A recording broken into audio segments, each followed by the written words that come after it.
ఇవాళ చర్చలో పాల్గొనడానికి తెలుగుదేశం పార్టీ నాయకులు, ఆ పార్టీకి చెందినటువంటి రాజ్యసభ సభ్యులు శ్రీ ఎన్వి మైసూరారెడ్డి, వీరితో పాటుగా మరి కాసేపట్లో మరికొంతమంది పార్లమెంట్ సభ్యులు కూడా మన చర్చలో పాల్గొంటారు. మన చర్చలోకి వెళ్లే ముందు ఈ గడిలో ఉన్నటువంటి వార్తా విశేషాలని ఒకసారి చూద్దాం. శ్రీకృష్ణ కమిటీకి చట్టబద్దత లేదు, ఇంకా నోటిఫికేషన్ ఇవ్వలేదన్న హోంశాఖ వర్గాలు.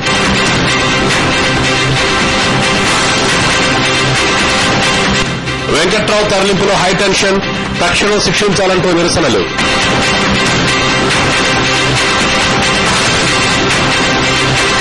యమపాసమైన పేగుబంధం, తల్లి నుంచి రక్షించాలంటూ హెచ్ఆర్సీని ఆశ్రయించిన పిల్లలు.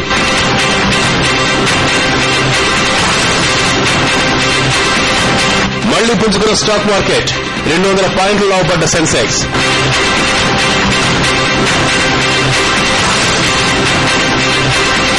బ్యాక్ టు బేసిక్స్ అంటున్న ఆసిన్, తమిళ్లో రీ ఎంట్రీకి రెడీ.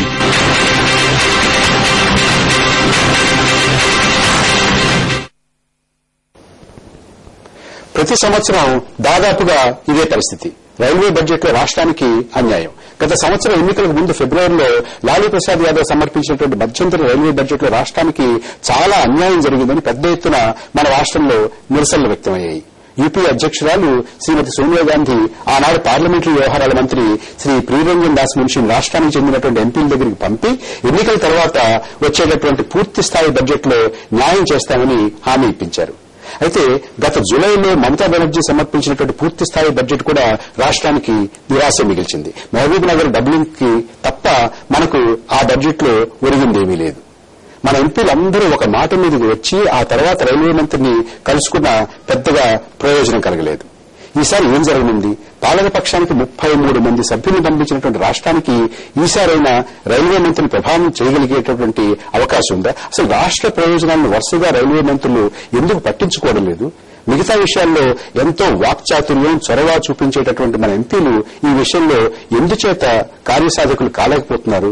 ఇవాళ రాష్ట్ర ప్రభుత్వం సగం వరకు ఖర్చు భరిస్తానని హామీ ఇచ్చినా కూడా ఆ ప్రాజెక్టులోనే ఈసారి మనం సాధించుకోగలుగుతామా అనే విషయాల మీద ఇవాళ దృష్టి సారిద్దాం.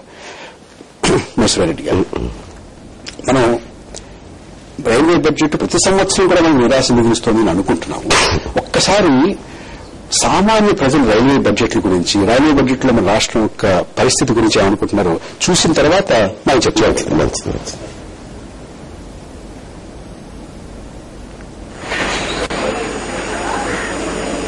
ప్రతిరోజు చాలా బాధపడుతున్నారు ప్రజలు. దయచేసి పాంబాగలక్ష్మి గారు మంత్రివర్యులు ఉద్యోగస్తుల కోసం, ప్రజల కోసం మీరు ఇంకో ట్రైన్ వేయాల్సిందిగా మేము కోరుతున్నాము. దయచేసి ఈ బాధలు గమనించండి. మేము ముఖ్యంగా పాంబాగలక్ష్మి గారికి చెప్తున్నాము. ఇంకోటి ఏంటంటే ఆమె మాకు సహాయం చేస్తారని తెలిసి ఇంకా చాలా అభివృద్ధి కార్యక్రమాలు చేసినారు పాంబాగలక్ష్మి గారు.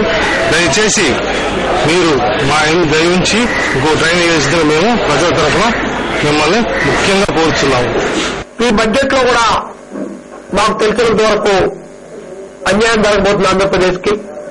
ఎందుమూలానంటే మన రాష్ట్ర ప్రభుత్వం నుంచి కానివ్వండి, మన పార్లమెంట్ మెంబర్ల నుంచి కానివ్వండి, సరైన టైంలో ఈ బడ్జెట్ ప్రతిపాదనలు రైల్వే బోర్డుకి చేరలేదు. రెండోది, మన రాష్ట్రం రైల్వేల పరంగా ఎంతో అభివృద్ధిగా డబ్బులు సంపాదించి పెడుతున్నా కూడా నిధులు ఇవ్వటంలో కేంద్ర రైల్వే మంత్రులు చాలా అన్యాయం చేస్తున్నారు. మాకు గత 10 సంవత్సరాల నుంచి రైల్వే లైన్ ఇస్తామని చెప్పేసి గత మమతా బెనర్జీ గారు ఇక స్టోన్ వేసి ఏ కార్యక్రమం కూడా ఈ రోజుకి అవ్వలేదంటే ఆ మమతా బెనర్జీ గారు ఈ రోజు మినిస్టర్ గా ఉన్నారు. ఆవిడికి ఈ రోజుకి పని అవ్వలేదని చాలా సిగ్గుసేటు. ఆవిడ మినిస్టర్ గా ఉన్నారు కాబట్టి ఇమీడియట్లీ ఈ కోనసీమకు ఈ రైల్వే ప్రాజెక్ట్ లో కొంతవరకు గ్రాంట్ శాంక్షన్ చేసి 200 కోట్లు సుమారు గ్రాంట్ శాంక్షన్ చేసి ఈ కోనసీమకి ఆవిడిచ్చిన పేరుని, ఆవిడిచ్చిన హామీని నిలబెట్టుకోవాలని ఈ కోరుతూ ఉపాధి కల్పించేటువంటి రైల్ కోచ్ ఫ్యాక్టరీ లాంటి ఫ్యాక్టరీలు మన ఏరియాలో రాకపోవటం చాలా విచారకరం. ఇటువంటి ప్రాజెక్టులు కనుక తీసుకురావడానికి చీఫ్ మినిస్టర్ గారు, రాజకీయ నాయకులు కనుక కృషి చేసినట్టయితే ప్రత్యక్షంగా 3,000 మందికి ఉపాధి, పరోక్షంగా దాదాపుగా 5 నుంచి 7,000 మందికి ఉపాధి కలుగుతుంది. ఇటువంటి ప్రాజెక్టులు తీసుకురావడానికి ఉత్సాహం చూపిస్తారని ఆశిస్తున్నాం. చర్చలో పాల్గొనడానికి వరిష్ఠ పాత్రికేయులు శ్రీనివాసరెడ్డి గారు మన స్టూడియోకి వచ్చారు. శ్రీనివాస్ రెడ్డి గారు స్వాగతం. మన రైల్వే బడ్జెట్ మీద చర్చించే ముందు ఇవాళ ఢిల్లీలో శ్రీకృష్ణ కమిటీకి చట్టబద్దత లేదనంటూ కేంద్ర హోంశాఖ కార్యదర్శి సంచలనమైన వ్యాఖ్యలు చేశారు. ఆ కమిటీ ఇంకా నోటిఫికేషన్ రాలేదు అని ఆయన చెప్పారు. మిగతా వివరాలు మా ప్రతినిధి అరుణ్ అందిస్తారు. అది అయిన తర్వాత మనం చర్చలోకి వెళ్దాం. అన్న హోంశాఖ కార్యదర్శి ఏం చెప్పారు? ప్రభాకర్ హోంశాఖ కార్యదర్శితో ఈ కమిటీకి సంబంధించి విధి విధానాలు మార్చే అవకాశం ఉందా అని అడిగినప్పుడు ఆయన ఈ కమిటీకి సంబంధించి విధి విధానాలు ఇంకా మార్చే ఆలోచన ప్రస్తుతం లేదని అన్నారు. దాంతో పాటు ఈ కమిటీ మాత్రమే కమిషన్ కాదు అన్నారు. కమిటీ అనేది కేంద్ర ప్రభుత్వానికి ఒక హెల్పింగ్ బాడీగా ఉంటుంది. కమిషన్ అంటే దానికి చట్టం భద్రత దానికి ఉంటుంది, చట్టం పరిధిలోకి వస్తుంది. ఈ కమిషన్ ఇచ్చిన రిపోర్ట్ ని ఇంప్లిమెంట్ చేయాల్సిన అంటే పార్లమెంటరీ జవాబుదారీగా ఉంటుంది. కమిటీ అంటే పార్లమెంటరీ జవాబుదారీగా ఉండదు అనే మాటను ఆయన స్పష్టం చేశారు. ప్రభాకర్ గారు అంటే దీని హోదా తగ్గింది, చిన్నది, దీని హోదా అంత పెద్దగా లేదు అనేటువంటి తాత్పర్యం ఆయన చెప్పినటువంటి మాటలకి. డెఫినెట్ గా అంతే ప్రభాకర్ గారు. కమిటీకి కమిషన్ కి ఉన్న డిఫరెన్స్ ఆయన క్లియర్ గా చెప్పారు. అంటే కమిషన్ అంటే దానికి అంటే పార్లమెంట్ కి అది జవాబుదారీ అనే మాటను ఆయన ఉపయోగించారు. అంటే parliament floor of the house ఈ కమిషన్ కి సంబంధించి ఎవరైనా ప్రశ్నలు లేవనెత్తినప్పుడు దానికి సంబంధించి జవాబు చెప్పాల్సిన అవసరం ఉంటుంది.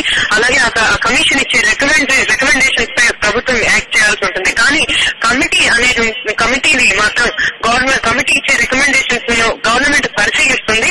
కమిటీ రికమెండేషన్స్ కి చట్టబద్ధతను ఆపాదించలేరనే మాట ఆయన చెప్పిన ఆయన మాట్లాడిన సారాంశం మాత్రం ఆ విధంగా కనిపించింది. ప్రభాకర్ గారు అవునా, ధన్యవాదాలమ్మా. ఇప్పుడు మనం రైల్వే బడ్జెట్ మీద చర్చను ప్రారంభించుకుందాం. రైల్వే బడ్జెట్ మీద చర్చలో పాల్గొనడానికి ఢిల్లీ నుంచి కాంగ్రెస్ ఎంపీల convener, forum convener Shri Ponnam Prabhakar గారు కూడా మనతో చర్చలో పాల్గొనడానికి అందుబాటులోకి వచ్చారు. ప్రభాకర్ గారు, మీకు కూడా స్వాగతం. మహేశ్వరరెడ్డి గారు, అనేక సంవత్సరాలుగా మనం చూస్తున్నాం, ప్రతి సంవత్సరం మనం ఇది మాట్లాడుకుంటూనే ఉంటున్నాం. ప్రతి సంవత్సరం కూడా రాష్ట్రానికి సంతృప్తి కలగడం లేదు, రాష్ట్రానికి అన్యాయం జరుగుతోంది. ప్రతి రైల్వే మంత్రిని కూడా మనకు న్యాయం చేయడం లేదు. ఏం చేయాలి?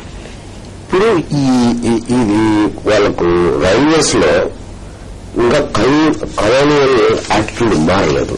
ఆ బోర్డు అనేది సొంత ప్రతిపత్తి, ఎవరికి జవాబుదారి కాదు, పార్లమెంట్ సభ్యులకు కూడా జవాబుదారి కాదు, కేవలం ప్రోటోకాల్స్ పాటిస్తారు. కానీ చెప్పిన పని ఒక్కటి కూడా వినే దశలో లేరు. ఏదో ఒక సాకు చెప్పడం తప్ప నుంచి, కుంటి సాకు చెప్పడం తప్ప నుంచి మరో కార్యక్రమం వాళ్ళు పెట్టుకున్నట్లే. ఇక్కడ ఉన్న జీఎం కూడా ఇనిషియేషన్ తీసుకుంటారన్నట్టు లేదు. ఏదైతే తీసుకుని జస్టిఫికేషన్ చేసి ప్రాజెక్టులు అడిగినట్టు సబ్స్టాన్షియేట్ చేసి బోర్డుకు పంపిస్తాము, బోర్డులో కూడా కొంచెం టైం చేస్తాము, ఏదో ఇచ్చినట్టు రాయటం పంపిస్తున్నారు కూడా లేదు తెలియని సమస్య. ఒక ఆరోపణ ఉందంటే ప్రజలు జనరల్ గా అనుకునేది ఏంటంటే, మీరందరూ కలిసికట్టుగా రైల్వే మంత్రి దగ్గరకో, ప్రధానమంత్రి దగ్గరకో, రైల్వే బోర్డు దగ్గరకో వెళ్లి ఇదిగో మా రాష్ట్రానికి ఇది కావాలి, పార్టీలకు అతీతంగా వెళ్లి మీరు గట్టిగా పట్టుపట్టట్లేదు, అధ్యయనం లేదు అని అంటారు కదా. తప్పలేదు, పొరపాటు. ఎందుకంటే రాకపోతే ప్రజాప్రతినిధుల మీద పడ్డం అనేది ఒక అలవాయితీ నాయుడిగా వస్తుంది.